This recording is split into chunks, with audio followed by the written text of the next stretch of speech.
நான் செய்ய நினைக்கிற அநேக காரியங்கள் என்னுடைய வாழ்க்கையில தடைப்பட்டு கொண்டு இருக்கிறது, என்னால் முன்னேறி செல்ல முடியவில்லை என்று சொல்லி யோசித்து கொண்டிருக்கிறீங்களா? இந்த நாள் சமயத்திற்கேற்ற வார்த்தை உங்களுக்காக கர்த்தராகிய இயேசு கிறிஸ்துவின் நாமத்தினாலே உங்களுக்கு அன்பின் வாழ்த்துதலை சொல்கிறேன். வேதாகமத்தில் யோபுவின் புஸ்தகம் 42 அதிகாரம் 2 இவ்வண்ணமாக சொல்கிறது. யோபு 42:2, தேவரீர் சகலத்தையும் செய்ய வல்லவர், நீர் செய்ய நினைத்தது தடைபடாது. சகலத்தையும் செய்ய வல்லவர், அவர் செய்ய நினைத்தது தடைபடாது. சர்வ வல்ல தெய்வம் இயேசு கிறிஸ்து அவர் நம்முடைய கூட இருக்கும்போது நம்முடைய வாழ்க்கையில் எந்த ஒரு தடையும் வராது.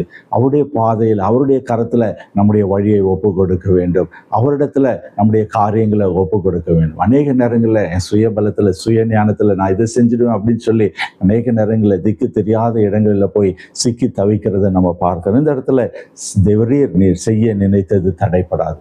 அவர் என்னுடைய வாழ்க்கையில் என்னுடைய குடும்பத்தில் என்ன காரியங்களை அவர் வைத்திருக்கிறாரோ அது நிச்சயமாகவே நிறைவேறும். நாம் அவர் கரத்தில் ஒப்பு கொடுப்போமா?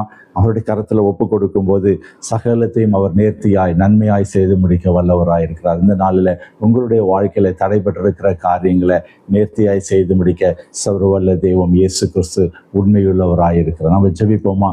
எங்கள் அன்பின் பரம தகப்பனே, இந்த அருமையான நேரத்தில் தகப்பனே, இந்த வார்த்தையின் மூலமாக நீர் எங்களுக்கு பேசியிருக்கீங்க, அதற்காக உமக்கு நன்றி செலுத்துகிறோம். தேவரே, நீர் செய்ய நினைத்தது ஒரு நாளும் தடைபடாது, அதற்காக நாங்கள் உமக்கு நன்றி செலுத்துகிறோம். திக்கு தெரியாத திசையில் சிக்கி தவிக்கிற தடைபட்டிருக்கிற எல்லா காரியங்களையும் கத்தறிந்தனாலே ஒழுங்குபடுத்தி தருகிறபடினாலே உமக்கு நன்றி நன்றி நன்றி.